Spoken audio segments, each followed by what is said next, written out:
Would you rather own 100% of a little grape or 10 to 30% of a massive watermelon? Welcome to the Nine Doors Down Show, where we discuss anything and everything about commercial real estate and investing. Let's get it.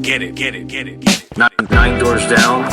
John Lopez. Nine Doors Down. Hi, this is Tony Rose. Nine Doors Down. Hi, this is Anthony Pimentel. Educating, capital raising, networking. Nine doors down. Nine doors down. This is called a show. What up, y'all? Welcome to another edition of the Nine Doors Down Show. This is going to be a solo run as my partner Anthony is enjoying himself and his family out in the beautiful island of Kauai. So this is my first run, and I'm pretty excited here. This gentleman that I'm going to interview, I don't even know where to begin. I don't even know how much successes that he's piled up that he did not share with me and some of the guys on our team. Long story short, we're partners with him in a beautiful property out in Corpus Christi, Texas. And the gentleman, he goes by the name of Craig Stevens. Craig was able to study the habits of successful global investors while living in Hong Kong, New York City, and London, and apply that knowledge to create a personal real estate portfolio of $6 million, along with 35 plus tenants. With his extensive experience, he also partnered with others in over $260 million of commercial real estate transactions. His personal success in wealth building is built upon the fundamentals of saving and investing strategically. As a self-made millionaire, Craig is passionate about helping individuals develop their own personalized wealth growth strategies. This focus has led him to found several startups, including short-term rentals, a short-term rental listing, and property management company, and groundbreaking real estate that give the common investors ways to invest in high-return real estate investments that may have been previously out of their reach. For those at home, if you're stuck on traffic on the 405 out in Los Angeles, you're stuck in the desert traffic out here on the 15 in Las Vegas, or you're traveling down the East Coast, down the 95, let's welcome Mr. Craig Stevens.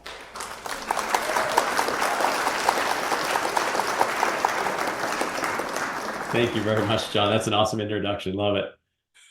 You know, I think we've known each other for about a couple years now, right? Yeah. And I think you and I haven't had too many like one-on-one conversations outside of like our GP calls. So I'm very excited to, for one, get to know you, and our listeners could also get to know you and your story. Absolutely. Happy to be here. Thanks for having me. Yep. Let's just fire away. First question is, what was life like for Craig Stevens prior to groundbreaking real estate?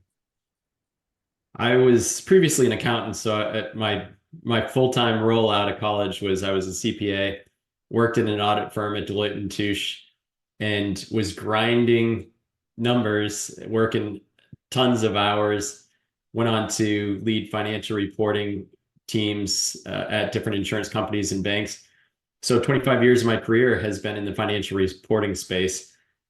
There was a time while I was working and I started building up groundbreaking real estate by just acquiring my own properties while I was working my day job, that side hustle that many of us do, and acquiring properties, fixing them up, improving them, increasing the rents, and really got into that. That was an exciting part of my life. I didn't love the day job as much as I did that side job, and I would spend as much time as I could focusing on that real estate investing.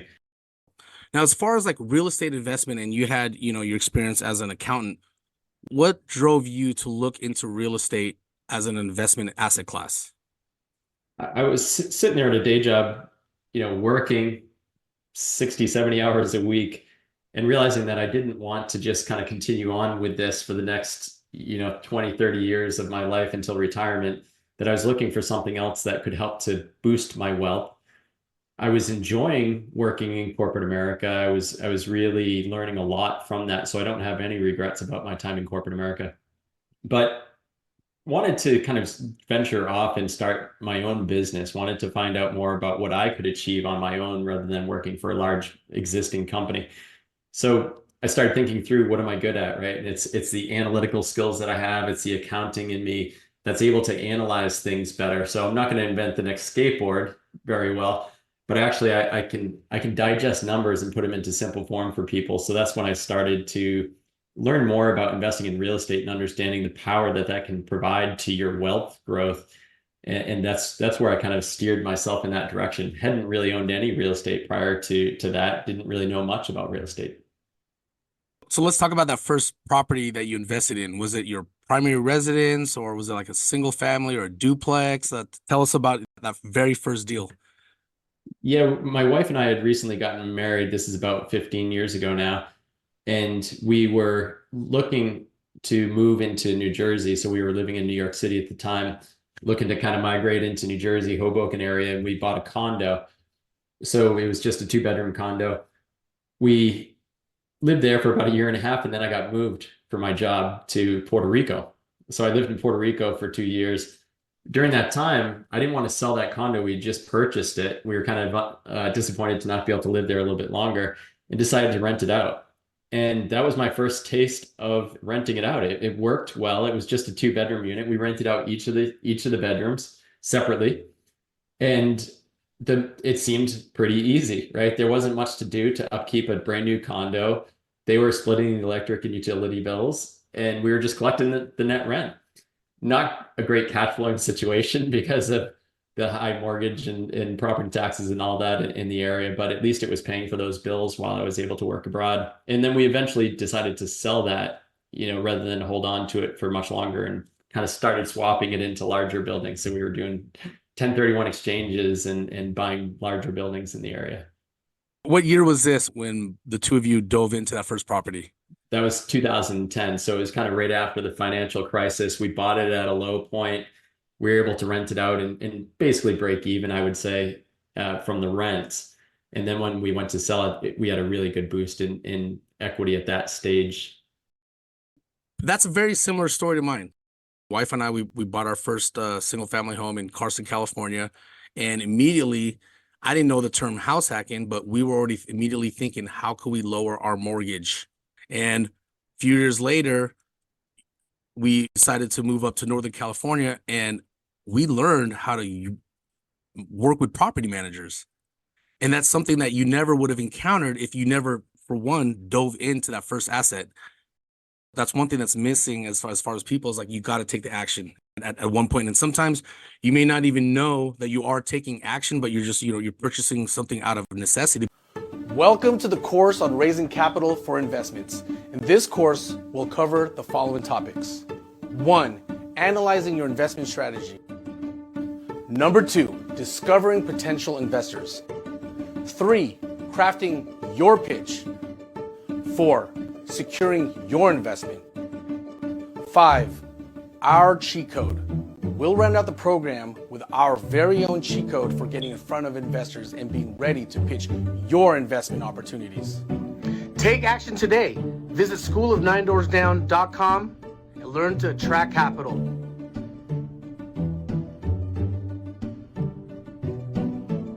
As you scaled over time, you now have a $6 million portfolio with over like 35 plus tenants.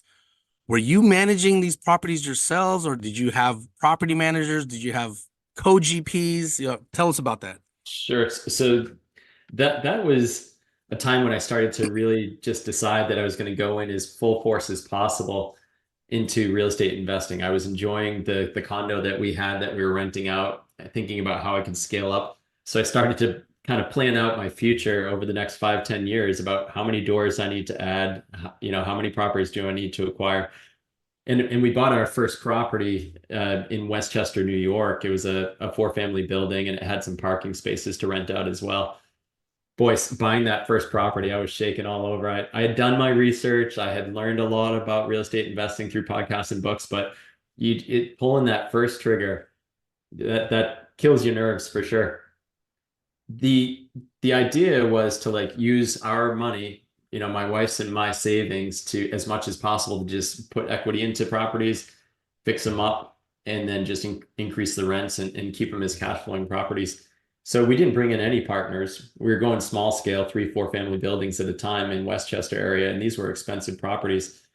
And over time, after the first one, so the first one I was going to manage it myself. I talked to a property manager. They said they were going to charge me 8%. And I said, I can't manage the cash flows on this property with an 8% fee. So I'm going to manage this myself. I just had a baby and I'm getting phone calls from tenants at all hours of the night. I'm going out there literally mixing cement and fixing like, sidewalk. This is a true story. I was out there, the sidewalk was broken and I didn't realize that you're responsible as an owner for the sidewalk out on the front street. And I called the town. The town couldn't fix it for another 2 months, but we got a notice from our insurance company they were going to drop us. So I went out there and was ripping up cement slabs myself, putting cement down, laying it down, fixing it myself. And I just realized at that point, like, if I'm going to scale up, I cannot be doing this myself with a day job, with a new baby on the way. So that's when I started to engage with property managers, and no matter what the amounts that you have to pay them, it is worth its weight in gold if you want to scale up. Otherwise, you're going to be stuck with that 1, 2, 3 properties and overwhelm yourself. And it's all perspective, because now that 8% sounds attractive, right? That was a good rate back then. I should have taken it. Prior to us diving into your story of like how you scaled with your early round of properties, did you have a moment where you guys had your teeth kicked in, you game planned? It could be that the concrete story, but you got your teeth kicked in, but you solved it and you bounced back, and it actually made you a much better investor. We've had in those properties in Westchester, we had 5 properties all in the same area within a mile of each other. So it was a nice kind of concentrated area where I was 10-15 minute drive away to be able to get to those properties. My first property manager was actually my brother-in-law. He didn't have the experience, but we decided we were going to learn it together, and it'd be a little bit cheaper than that 8%. And we learned the systems and processes, but we found that we were probably not vetting tenants as well as we could.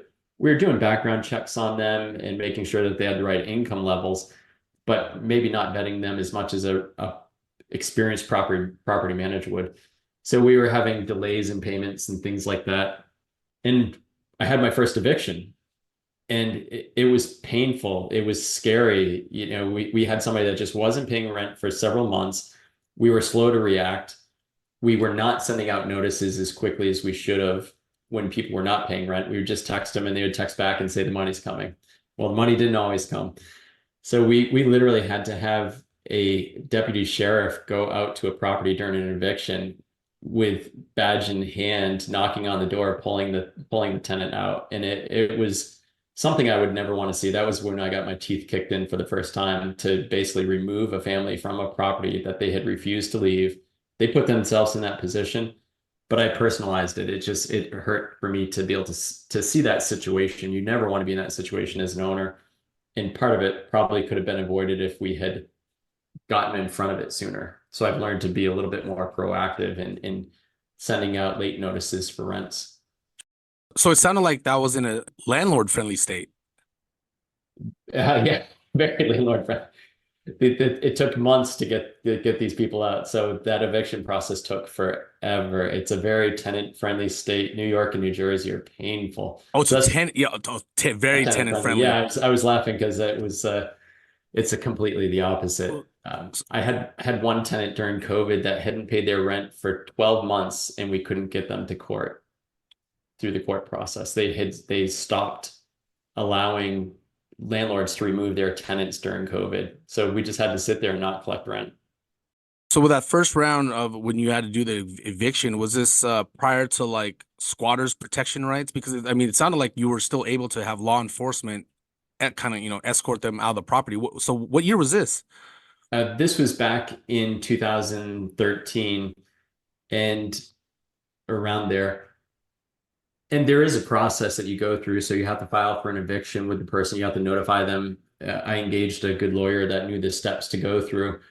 And if the tenant then the tenant gets notice that they're evicted. Once the judge agrees and signs off on the eviction, they have a certain number of days to actually leave the property. 14 days in some cases, could be up to 45 days. And if they do not, at the end of that period, then it's up to the sheriff's department to remove them, basically knock on their door and remove them. So once you get the approval for the eviction, it can go pretty well. But unfortunately, the process of going through the court systems and filing for the evictions can take many months to actually proceed with. So out there in New Jersey, New York, are landlords, are they still able to get, going through the right processes and procedures? Are they still able to have law enforcement come out there to escort them out? Yes, yeah, that's Okay. the end of the eviction process if required, and you don't want to get there. You're hoping, you're notifying the tenants that they leave on their own accord, because that eviction process, once law enforcement shows up, they literally bring in a moving crew and they move your furniture out onto the front lawn, and you have 12 hours to remove it, or else it goes to the dump. It's a hard process to see. It's not personalized very well. But the tenants kind of have unfortunately put themselves in that position sometimes. See, this is why I like doing these podcasts, Craig, because I'm learning something about the New Jersey, New York market just right now, because I was always under the assumption, like, if they're there and they don't pay rent, the landlord is just like stuck and you're just SOL. I was under that assumption.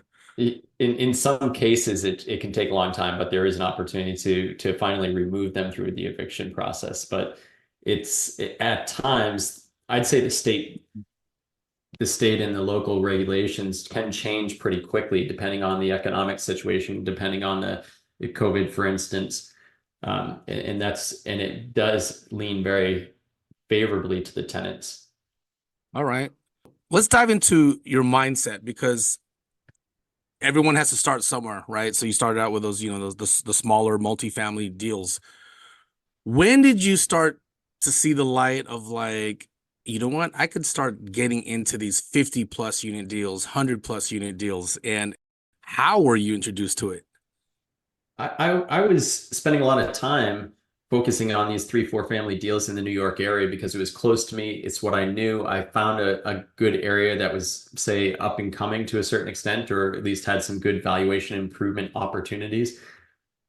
But it was each transaction could take 100,000 plus of my own money to invest in the deal for the equity piece. And also we would spend money fixing the property, and they were not cash flowing that well. So I started to realize that if I keep adding 3-4 doors, maybe once, twice a year, it's going to take me a lifetime to be able to get up to the scale that I need, or a couple lifetimes. So I started looking more into it, and I went to a syndication training conference that had kind of gotten into my email, and it just opened my eyes to the opportunities in syndications and investing in syndication. So my first limited partner investment was in Realty Mogul. So it was just an easy site to go to, being able to see syndications that were available and investing in a large deal, with realizing that I could diversify my investments very quickly that way and use economies of scale and not have to manage the properties, not have to evict tenants, kind of sit back and collect net cash flows, collect the returns from the sales, not have to worry about preparing financials for them. Those would come to me.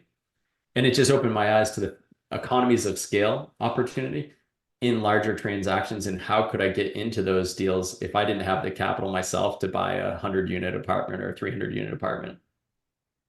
I find that very fascinating because, I host a ton of meetups here in Las Vegas, Bay Area, San Diego, and Los Angeles, right? And I encounter a lot of people that's, coming out of these very reputable multifamily masterminds, and out here in the West Coast, there's tons of them. I could name a bunch. And when I encounter these students, they never mention about getting experience by investing individually as a limited partner, right? I'm a firm believer that I learned so many lessons as in my first couple deals as an LP, right? Right. In your scenario with that deal, what lessons were you taking? And it could have been, actively seeking these lessons or even passively seeking these lessons, but what were you learning as an LP, which actually helped you later down the road? I was really interested in how they were performing this, how the asset manager was managing this property. Any update that came through, I would go through it with a fine-tooth comb and understand a little bit better about how they were managing this asset. Looking at the financials as an accountant, right? I dig deep into the numbers and into the financials, and I would send back questions, right, to the teams to get more feedback from them. Joining any investor calls that were available. it was helping me to understand the process of syndication. At the same time, I was starting to train myself on what does it mean to create a syndication, to manage a syndicated asset, because I thought in my head, I wanted to be a syndicator someday. So rather than being a limited partner, I'm going to learn as much as I can from these guys that I'm putting my money into. And I'm going to go out and do this myself. And this is how I'm going to scale up. So after those first LP investments, did you place any more LP capital into any other deals? Yeah, I had done a couple of other just limited partner investments through the same site in a mobile home park. I grew up in a mobile home park when I was younger, so I thought it was really cool to be an owner of a mobile home park now. And then from there, I watched both of those kind of run for a little while. I invested in a couple of retail centers through another syndicator. So some kind of strip shopping malls with large anchor tenants, invested in a few of those and learned a lot about the commercial space, learned a lot about syndications.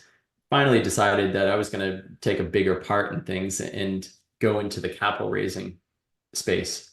Now we're talking, Craig. My ears are open. Exactly. And that was something that just, I kind of was tired of being a landlord. I decided I didn't want to be a syndicator managing the whole transaction as an asset manager. There are people out there that are much better versed in that, much stronger in that space. My space was being able to analyze the transactions, find the good deals, and help investors to come together and invest in those transactions. And I love that. I love sharing my opportunities with others. And I like that space there of being able to work with the asset managers that are running these syndications. I find that very fascinating, Craig, because with your background in accounting, I would assume that you would have been more drawn into, finding the deals, underwriting it in the acquisitions piece, as well as the asset management. But you went in a direction where maybe I'm just my prejudice, but it doesn't sound like someone with your background would actually go into capital raising. I know you mentioned it just a few moments ago, but how did your experience help you with your story as far as the deal? How did you translate it into your with your investors? So I think I kind of took the asset management route to start, right, by having my own portfolio for a number of years before I started to invest and raise capital for syndications. And that's when I realized that I didn't like that asset management aspect as much. I did love finding the deals. So now we get to capital raising, and I'm still an underwriter. I'm still analyzing transactions. It's just that they're transactions that syndicators are bringing to me. So I might get 4 or 5 deals a month with syndicators asking me if I can help them raise capital. I analyze those. I dig into the ones that I like. I analyze the financial statements. I run scenarios on them. So I'm still using that underwriting kind of aspect that I do enjoy, like you said. And I've learned that I'm not as focused on managing the asset. I think that's a great long run game. And the ability to be able to translate that information to other investors is one of my strong points, because I have to do that in financial reporting in my years in corporate America, where you have to take financial statements, bring them down to a smaller level so that somebody that is not an accountant can understand them when you're presenting to the board or you're presenting to the CEOs and other stakeholders. So I'm able to use those skills as well to be able to bring deals to investors and give them the finite information that they need at a maybe an easier level to understand. All right, so you got into a few LP investments. One of them is an asset class that you grew up in. You've learned some lessons along the way. How did you get into your first deal as a capital raiser? I don't know if it was as a fund of fund or if it was as a co-GP, but tell us about that, and more importantly, tell us what was going on in your mind as right before you agreed to raise capital for that deal. That's a great question, because there were a lot of emotions that kind of set through on that. I was in the process of understanding a little bit more about capital raising, and I was more talking to some syndicators about, hey, if I can bring a group of my friends, right, 2, 3 of us, and I can bring in a larger number, will you give us more of a preferred share? Will you give us a better, cut of the overall returns? And I had done that for a while and found out that, hey, a group of 2 or 3 of us are not going to bring enough money to the table for most good deals to be able to get that much of a push. So the syndicator that I've been in contact with for years, just kind of going back and forth, kind of coming up with ideas.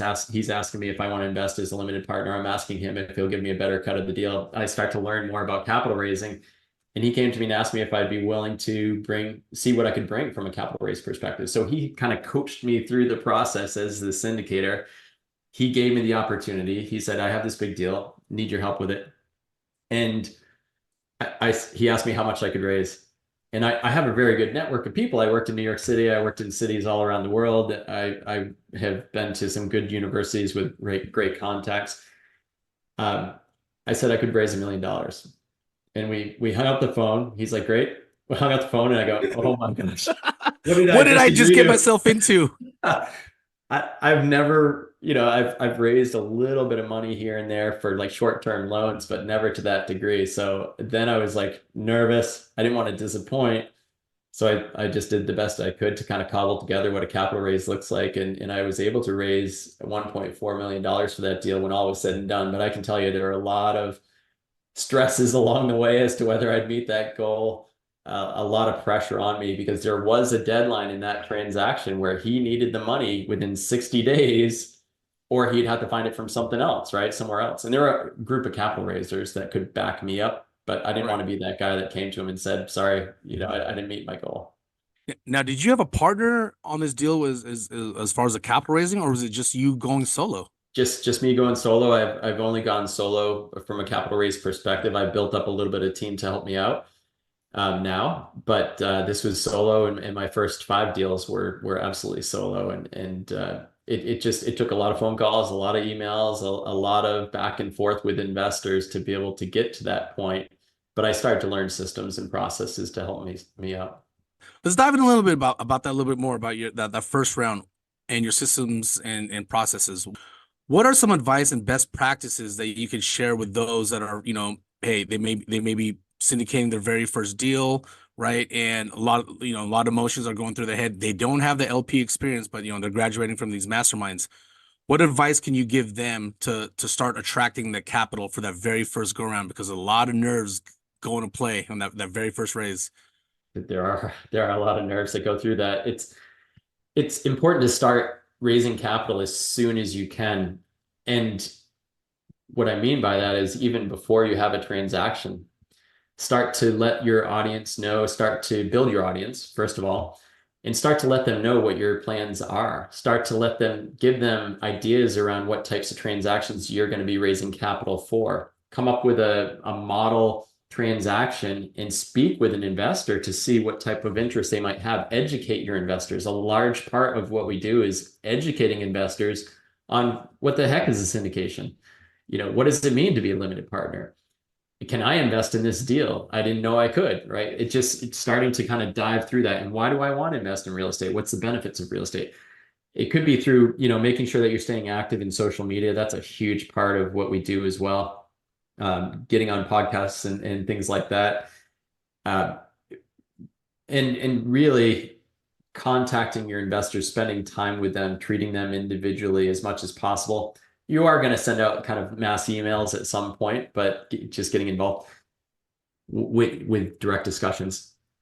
Also start to build up your process, and your process could be small at first. So it could be systems and processes. It could be Excel, right? So you put all your investors into Excel to start. Maybe you don't invest in a large CRM tool in the beginning. Get on Constant Contact or MailChimp, right? To be able to send out mass emails, being able to text individuals, but just find ways to be able to interact with your potential investors a bit more seamlessly, more smartly, that you can really get them involved in the transactions quickly, so that when you are on that first deal that you already have a few warm leads. And it could just be a handful of 10, 20 warm leads that you've already had conversations with. That can fill the bucket pretty quickly. You might be surprised. You don't need thousands of people on your list to start. And that's what I thought I needed at first. And then I realized quickly that it's the small 10% of your list that's going to make the difference. Right. Now, with your circle of influence on that first raise, what was the avatar? It was folks a lot like me before groundbreaking real estate. It was individuals that were working in corporate America, usually in financial services, people that I had known in my circle that I had worked with in consulting and otherwise that were kind of say 30 to 50 years old that had 200,000 to plus, right, level of income, and individuals that wanted to focus on growing their wealth, but and were interested in real estate, maybe had talked about it many times, maybe had educated themselves many times, but didn't have the time in their day jobs to be able to pull the trigger and allocate that time to actually investing in real estate or the knowledge. So that was my avatar, to bring this real estate transaction to somebody that already had the interest, just didn't know how to do it, and didn't have the time to manage a property on their own and give them the solution. So it sounds like to me you were able to leverage your reputation in your prior experiences as well as like, being an accountant. The only difference is you're just adding on now to your reputation of now it's commercial real estate, and you're able to deliver that story. And I like what you said about you don't need 1,000 people on your investor club, investor list, or whatever you want to call it, because not all 1,000 are going to invest. But if you just have a handful, maybe it's like, it could be 15 if they're, very high income earners, or it could be like 45 to 60. Those 45, 60, you could get repeat investments out of them. Yeah, you want to cash your net, right? You always want to, try to bring as much low hanging fruit as possible. But the ones that are going to invest with you are the ones that you've invested your time communicating with, educating them. Happy 4th of July text, Merry Christmas, those type of things. Yeah, 100%. I think of it as a kind of a circle of your group of investors, and the inner core is 10 to 15% of your overall list, right? So if you have 1,000 people on your list, then 100 of them are going to be your core, right? And those are the people that are going to be you're going to be focused on very intently, and really starting to find out which one of those are investors or not, and try to keep that core to a small group. And then you kind of have a second circle, which is a group of possible core, right? And you'll find out of that group, you're going to start sending them kind of the general emails and things like that, and move people in and out of your core depending on how the discussions go. And then you have just this other group of people that make up the majority that will never invest in your deals. They might surprise you. You might have one or two coming in, but your large group of 1,000 people, 80% of them, 70% of them will never invest in your deals, no matter how much effort you put in. So focus on that core group of people, and don't lose sight of that small group of individuals. Yeah, I love that. And you know what, Craig? I never got to thank you. There was one advice that that you had on it was one of our GP calls, and revolved around Facebook and LinkedIn, right? Because prior to that, I would just like say I've had like an article or that we posted on our website. I would just post the link, right? You were the one who recommended us don't post the link because Facebook and LinkedIn likes engagement. You do your body, whether it's the videos, upload the actual file, and then in the comments, now you put the link to that article, that the actual video, not just the thumbnail. And for me, I just want to thank you, Craig, because it actually, I wouldn't say I have the best engagement with my social media, especially on LinkedIn, but it's more than what it was before. I give you credit for that. Oh, thank you very much. Yeah, it's that Facebook and LinkedIn and those sites, they don't want you to leave. They don't want your users to leave the site. So if you post like, here's my, in LinkedIn, here's my post to my YouTube video, that in your write-up, they're gonna kind of push that down already to get fewer views. So yeah, sneaky way is to put it into the comment box instead. See my YouTube video below. Link. Yeah, and that's why I love the philosophy of just always being a student, because the more you know, the more you realize you don't know. The more you realize you're like a dog chasing its tail. Like you think you're about to catch it, but then right when you think you can catch it, it just runs around in circles, right? So exactly. In that case, I was a student. Now you have students, correct? As far as like you coach them up on capital raising, brand awareness, and whatnot. Yeah, I haven't started it. I was starting a coaching program, but decided to kind of pause on that for a little while. Yeah, but I do love educating people. So, I love just having one-on-one discussions with capital raisers. I primarily focus on capital raising and how to go about it. I do like to work with my co-GP teams if I'm raising money for transactions to be able to train up that group of individuals. So I've done coaching and trainings, and that's something. If anybody wants to reach out and chat about capital raising, I'm always happy to discuss. And because, like you said, I learn something from every single person that I have a conversation with. It could be one little tidbit of information like you picked up that I can get from folks. Yeah, I love that. So what is the future looking like for Craig Stevens? We don't have to say any entity names, right? But what's some projects that you're currently working on right now and for the next X amount of years? Well, I got a couple of exciting things. One is with groundbreaking real estate. I worked with a legal team and we structured a flex fund. So rather than being a co-GP on transactions, I've decided to start up my own fund that's going to invest in individual transactions, right? To be able to protect myself as a capital raiser, to be able to protect my investors. It's multiple reasons why that makes sense.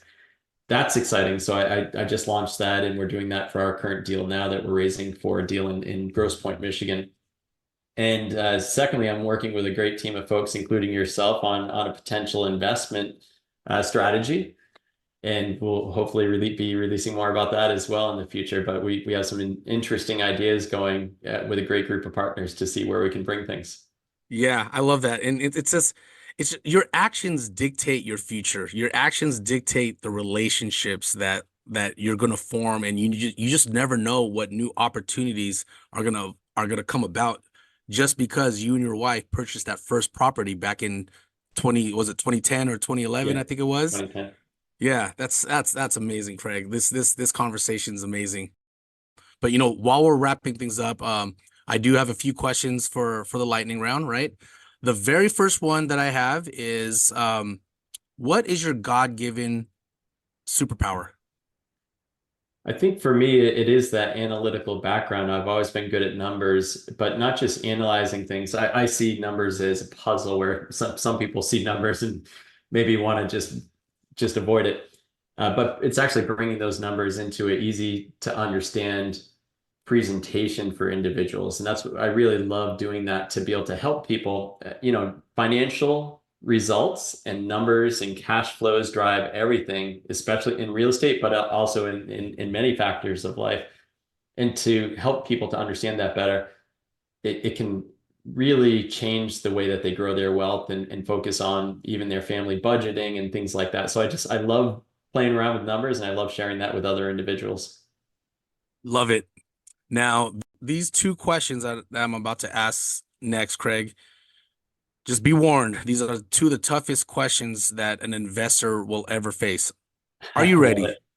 I'm ready. Bring it on. Okay. All right. The very first question I have on this round is, you're stuck on an island.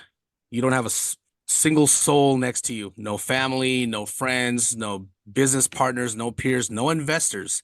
However, you are able to bring your smartphone. Now, mind you, there's no internet.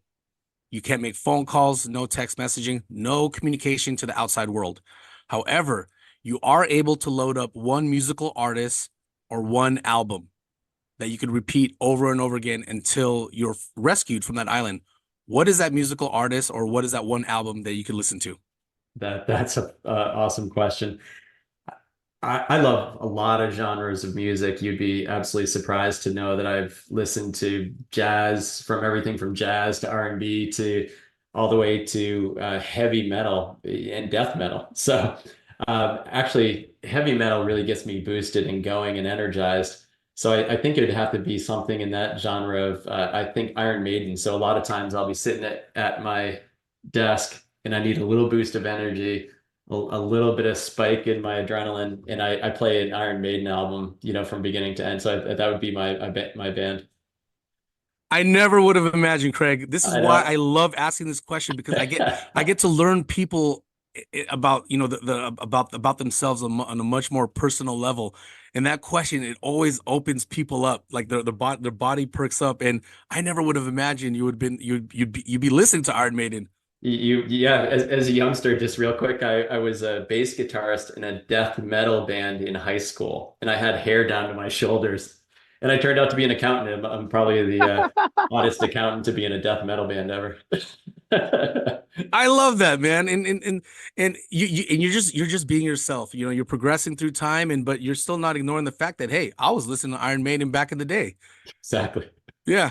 All right. I love that. All right. The second question I had is, I know you've traveled for work. You've done some, solo trips yourself. Do you consider yourself more of a mountainous region person or a tropical person? And whatever the case may be, what is that next destination that you'd like to visit for yourself and your family? I love both of those situations. I've had some amazing trips in both mountain regions and in tropics. I would say I'm a tropics type guy. I love the ocean. I love the ocean breeze. I love the sounds of the ocean. So I think I would pick tropics. And probably, my wife and I have a goal of moving to Italy someday. So I know that's not quite tropic, but we would want to be near beaches and also near some place that we can go to be able to go into the city and enjoy like a nice coffee or a nice dinner. You're manifesting it already. I'm looking forward to those days. Absolutely. I love this, Craig.